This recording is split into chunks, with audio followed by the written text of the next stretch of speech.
ভাই এই উত্তরবঙ্গে আমি আবারও ফিরে আসবো ভাই, আমি আবারও আসবো। উত্তরবঙ্গের যে বৈচিত্র্য, এটা আসলে মানে এখনো যে প্রান্তিক পর্যায়ের গ্রাম বাংলাকে দেখতে হলে আপনার উত্তরবঙ্গে আসতে হবে ভাই। তো এই মাত্র যেটা দেখলাম, সূর্য ডুবতেছে আর এই যে ঘোড়ার মানে চরের যে আপনার জাহাজ বলা হয় ঘোড়া, যে দৃশ্যগুলো দেখলাম, যদিও এটা আমাদের চোখে অনেক বৈচিত্র্য, এটা আসলে বৈচিত্র্য, বাট এটা আসলে প্রকৃতি।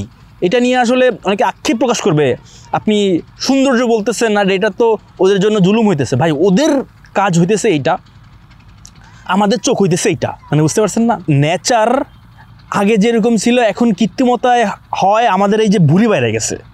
মানে এটা একটা উদাহরণ দিলাম। জীবন হয়তো সহজ হয়ে গেছে কিন্তু প্রকৃতির ছোঁয়ায়, কিন্তু আমরা আরও ব্যস্ত হয়ে গেছি। মানে এই জিনিসগুলো আমাকে মাঝে মাঝে ভাবায়। হ্যাঁ, সো অসাধারণ অসাধারণ কিছু মুহূর্ত দেখলাম গ্রাম বাংলার এবং এই চরের